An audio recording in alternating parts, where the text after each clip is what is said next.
Hello everyone, it's me again, Mariket Flores, and welcome to my channel. I am G! Guys, palapit na talaga ng palapit ang piyesta dito sa aming lugar. So imagine 24 na ngayon. And yes, 3 araw na lang at piyesta na dito sa aming barangay, no? Of course, ngayon pa lamang ay talaga nga namang excited na ang lahat. So kagabi guys, merong activity, no? Yun yung ML, no, tournament. Sobrang nalibang na naman ang mga kabataan last night at sa katunayan ay talagang gabing-gabi na sila natatapos. Sobrang pabor ng mga kabataan last night dahil sadya nga namang paborito din nila ang isang ML tournament. So, hindi pa natapos ang alang tournament kagabi dahil nga 2 batch iyon and bawat laro ay mayroong 4 na kupunan. So, isa lang ang mananalo doon. So, bukas naman ay disco, no? Meron kaming disco night. Anti-disperas na bukas, so meron kaming disco night, so merong entrance at merong T-ball na babayarin at syempre mag-i-enjoy naman ang lahat dahil nga sadyang bibihira lamang isa lamang ito, no, sa kada taon or ito lang naman talaga ang pinaghahandaan ng lahat dahil nga sobrang malungkot na ang mga tao sa mundo, so kailangan na mag-disco-disco rin. Kailangan na malibang rin, no, dahil nga sadya nga naman na kailangan natin na magkaroon ng magandang pakiramdam, lalong-lalo na ang pagsasayaw ay nagbibigay talaga kasiyahan sa ating puso, no? Makapag-exercise pa tayo and syempre magiging happy na rin tayo.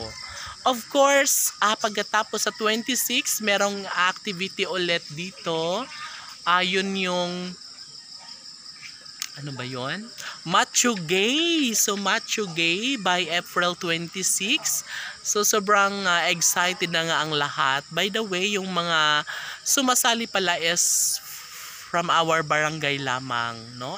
Exclusive sa aming barangay lamang kasi katuwaan lamang po ito. And anyway, yung price ng grand winner is 5K and yung first prize is 3K, 2K and 1K. So siguro nga ay sobrang malilibang na ang buong barangay dahil nga first time ito na mangyayari na magkaroon kami ng Macho Gay dito sa aming barangay kasi last year meron kaming singing contest, so wala ngayong taon, pinalitan ng Macho Gay and yung volleyball girls, so patuloy pa rin hanggang ngayon. So sana nga ay mas magiging happy pa ang lahat dahil sadya nga naman na nararapat lamang na iselebra, no? Magkaroon ng selebrasyon sa kapistahan and syempre alay na rin namin sa aming mahal na patron na si Senior San Vicente Ferrer. So lahat ng mga wala dito sa amin ngayon ay talagang nami-miss nila, no, ang mga kaganapan dahil alam nila na bawat fiesta ay talagang mayroong handaan, mayroong mga aktibidades na sadyang nararapat na pakaabangan dahil nga ito na talaga ang tradisyon dito sa probinsya kapag may fiesta. Dati nga guys sa dating baryo namin bago mag-landslide ay meron kaming mga kandidata, yung coronation night. So yun nga lang ngayon ay wala pa kasi wala pa namang dito, wala pang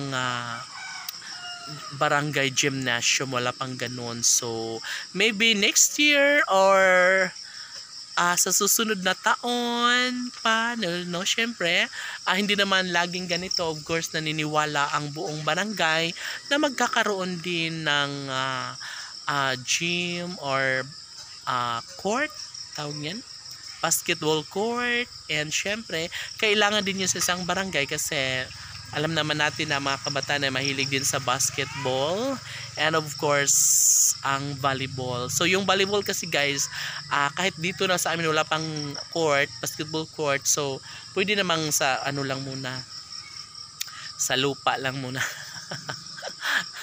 So kaya pa, pero ang basketball naman guys ay ayaw nila kasi nga magtatakbo-takbo sila. Tapos syempre mahirap na baka matisod. So hoping na sana ay darating ang pagkakataon na mangyayari din na magkaroon dito ng basketball court o barangay gymnasium, dahil talaga nga namang wala nang ibang hinihiling pa ang taong bayan kundi ang mag-move on na lamang sa mga nakaraang nangyayari sa aming barangay. And of course, naniniwala ang Barangay Cantagnos na one day ay magiging isang mapayapa at maunlad, no, na barangay, no. Anyway guys, 2 years pa lang kami dito sa aming tinitirhan ngayon, and hope so na sana'y makapagdesisyon na rin ang mayor natin na dito na lamang kami manirahan permanently. Pero ito na nga, nararamdaman na ng lahat na sadyang dito na nga umano kami maninirahan forever, dahil nga sadyang nabili na ito ng LGU, itong area na to.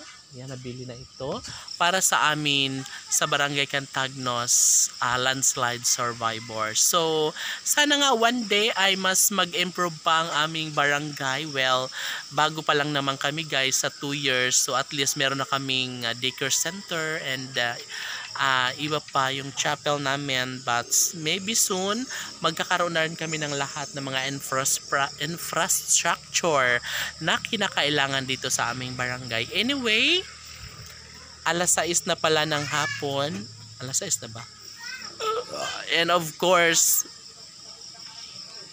sadyang sa totoo guys, maraming nagbibigay sa amin ng donasyon, no, para sa piyesta, no, para sa aming mga pag-games, para sa pabulaklak at pa-snack sa kapilya namin, kasi nga every start nung Pitsa 18 ng Abril ay nag-start na ang novena para sa kapiestahan, no, ni Senior San Vicente Ferrer. So by April 18 yon, nag-start doon ang novena, tapos ngayon pang ilan na ba?